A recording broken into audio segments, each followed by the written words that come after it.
Right. So today I wanted to talk about some different technical aspects of using an axe and things I've learned over the last few years. I've been lucky enough to become part of the Timbersport community and learn a lot from various members who have, decades of experience. So there's a lot of technical stuff that I've picked up and really improved my chopping. So I'm going to go over 5 major tips I've received, but also briefly talk about 3 smaller basic things you can do to help improve your technique and accuracy and efficiency. So the first small tip is, if you're out in the woods, rather than just hacking away at the log, what you want to do is try and learn how to cut more accurately and cut the block as efficiently as possible. So one thing we do in Timbersports is use a crayon to mark out the notch before you cut it. And I found you can do the same in the woods. If you want to practice being able to cut exactly where you want rather than just cutting randomly, working to the line can really help. So really, it's quite basic. You take the diameter of the log and then add an inch, and that's how wide your notch needs to be. You add the inch just to give you a bit of room. Your front side, your first notch you cut, you want that to be offset to the right slightly, and the back side offset to the left. Something I do, but I've noticed a lot of other people don't do, is to breathe as they swing the axe. You breathe out as you start the swing, or just before you start the swing, and that just keeps your breathing rhythm good and keeps some oxygen in your blood. Helps with your stamina a bit, and you also want to try and relax if possible. I know it's kind of sometimes a bit difficult swinging a razor sharp axe towards your feet or whatever, but if you relax, your muscles work properly, and if you're all tense, you can't really swing very well. That will come with confidence. So, and finally, if you are doing more advanced axe work and just general chopping, something I've seen is a lot of people they don't wear very good footwear, or they wear boots, but boots are okay if they've got a steel toe cap, but as you can see, the steel toe cap does not protect the side of the foot. So if you really want to get better, rather than spending money on another expensive axe, get some chainmail, because then you can wear sneakers and know that you're going to be pretty well protected, and that helps improve your balance when standing on logs. It's a nice peace of mind, especially with the shin guards, that if something does go wrong, you've got a very good chance of the axe being stopped. And I've seen chainmail stop an axe very effectively. So worth its weight in gold. If you've got spare cash, don't buy an expensive axe, get some chainmail. So, tip number 1. When you're chopping a log, work to a cutting pattern. Don't just randomly place hits to the left and then to the right and then to the left and to the right. What you want to do is sever all the fibres on one side and then sever all the fibres on the other side, and then that will produce a very large chip, and that's the most efficient way of cutting it. So your cutting pattern, you start at the bottom, overlap your axe, work to the top. You want to overlap the axe blows at least about an inch, and also have your axe edge stick out the bottom of the log just a tiny bit if possible. Obviously, if you're right on the ground, you don't want to do that, but if you've got a bit of space underneath the log, stick the toe of the axe out just slightly, and then as you work to the top, the heel of the axe should stick out the top of the log when you're finished. The cutting pattern is always start at the bottom and work your way up until you reach the top of the log. Most logs with a 5-inch axe bit, you should cut in 2 or 3 blows. Then you turn and you start at the top and work your way down. Okay, the next tip is on how to unstick your axe. Now, some axes are unsuited to heavy chopping, and there's nothing really you can do about them being very sticky. With other axes, especially ones with high center lines, they tend to be the best for not sticking.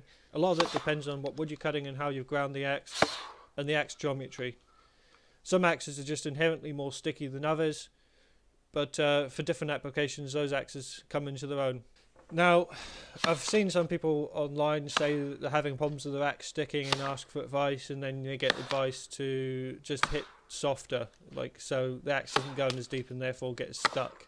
Now, yeah, I don't agree with that at all. I think that a good axe should be able to bite right up to the handle and still not stick, and you'll see this with racing axes. It's nothing to do with how deep the axe goes, it's to do with the geometry, the grind, and what wood you're cutting. Now, if you're having problems with your axe sticking, the best way to approach it is to remember to use your cutting pattern. That can help a lot, and if possible, maybe change your grind slightly. I found that a flat chisel grind unsticks a lot better than a tapered convex grind.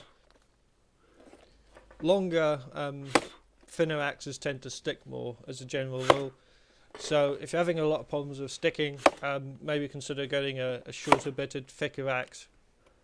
I don't mean thicker grind, but thicker in the cheeks. That's something, yeah. You want your axe to still have a thin grind so it cuts properly and isn't dangerous. I mean, some of these thicker convex ground axes, I think they're actually very, very dangerous because they're so easy to glance the axe. When you've got a properly ground thin axe, it very rarely glances. So the main thing you want to do to unstick your axe is try and push the axe handle forwards and lift up. The axe has to come out the same way it went in, so pushing up on the handle, pushing it out, and then lifting up is the best way to unstick the axe if possible. When you finish your axe swing, your hands should come down to about your knees. So what you do is you push your knees together, push the back of your hands with your knees. That really has a lot of torque, and you're very easily able to push out a stuck axe. So yeah, that's the best way if your axe is really badly stuck. Now the next tip is to slow down and focus on technique rather than speed or power at first. But, you know, if you just hack away randomly and don't place your hits with any sort of accuracy, you just end up being very, very inefficient at chopping. Even accuracy and speed of swing don't really do that well. Something I used to do is chop a lot faster, but my power wasn't there. And that's changed as I've learnt more. I've slowed down a lot. The other side of it is if you're chopping really, really fast, you're just more likely to have accidents and cause yourself an injury. As I've got more experience, I've really slowed down a lot actually. My swing is more focused on power and hitting the line exactly and trying to make the axe cut as efficiently as possible. Speed's really the last thing you want to add, so consider really, really slowing down. You know, thinking about your technique more, and you'll, in the long run, do far, far better than just hacking away and going as fast as possible. You'll learn far more, and the speed will come with time. The next tip is to throw your axe out at the top of your swing. So I used to chop out of habit with basically bent elbows at the top of my swing. My elbows were bent. I've since learned that to straighten your arms out at the top of your swing increases your power so much without adding any effort or you know, loss of endurance. And it's something you'll see a lot of competition axemen do, if not all of them. I've noticed the basque axemen tend to straighten their arms more upright and reach up more, whereas axemen for like steel Timbersports, they tend to throw it out in front more. Now it may feel quite weird at first as it changes the rhythm of your chopping. It feels like at the top of your swing you have to pause and let your arms straighten out fully before you continue with your swing, and you should be able to see that. At first you probably will notice that you end up chopping a lot lower, and that's because the arc of your swing has increased and you're bending down too much. You'll get used to it though. It's taken me quite a while, but now I think I've pretty much got it nailed. You'll notice in some of the old footage, like especially this clip here with me felling a tree, I'm using a 36-inch handle, and my elbows are bent. Even though the handle's longer, the arc of the swing is actually quite small because my elbows are bent, and that's because the axe is quite unwieldy, really. I'm not getting any benefit out of having that longer handle and using the axe like that. My power's very low, and it's just awkward. Comparison to I'm using a standing block technique. Again, you want to straighten your arms out before you continue on with your swing, and you notice that I'm not really trying to hit that hard, but the axe is still cutting in far more than the longer handled 36-inch axe. So straightening your arms adds a lot of power, and if you can, I would recommend giving it a go. I know that a lot of more with wood chopping outside of competition is more based on endurance, but I think it's still worth learning how to hit hard, because there's a lot of occasions where you have to cut through a really tough bit of wood or knots, and knowing how to hit hard and using your body efficiently saves a lot of effort. It's not like you have to hit hard all the time, but it's nice to have that ability when you need it. It's much easier to know how to have a hard hitting technique and then tone down your power, but you're still cutting far more efficiently than someone who doesn't know how to hit hard and then has to basically just like throw the axe around as much as they can and, you know, put a lot of effort in. Okay, and the final tip is to always try to line up your body as much as possible with your cut. It makes the accuracy so much easier. If you notice when I chop, I'm basically aiming with my nose. When you have your shoulders, your hips and your feet all in line, and you're just starting the swing in front of your nose, then you know exactly it's going to go right between your feet because everything's in line. Chopping this way adds a lot of power, your accuracy becomes so much easier, and also I would consider it a much safer technique. Another benefit is when you go to unstick the axe, if you have your body in line, it's much easier because the axe has to come out the same way it went in. You just have to pull it out in line with your body, it will come out. If you're turned away from the axe, then you have to kind of awkwardly like lean over and push it out exactly the right angle it came in, and you'll notice that it's a lot more difficult to unstick an axe that way. Really breaks up your rhythm. You notice on the recovery of the swing, the axe is still staying on the same line. I'm not bringing the axe into my side.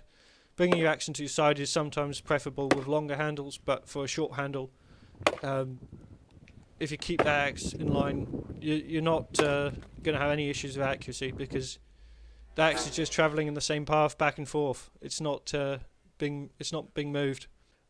The main thing I've been arguing for the last few years now, as well as the safety benefits of this technique of moving in line, are greatly increased.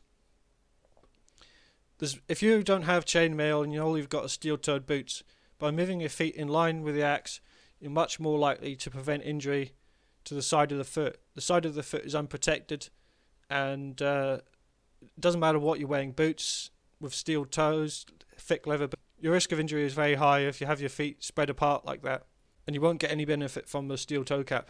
I think for that reason alone, if you're going to stand on a log and you're not moving your feet in line, I've seen a lot of injuries. Some people aren't so lucky, and the side of the foot is a really, really common axe injury and can be very, very nasty, as you can see in the pictures.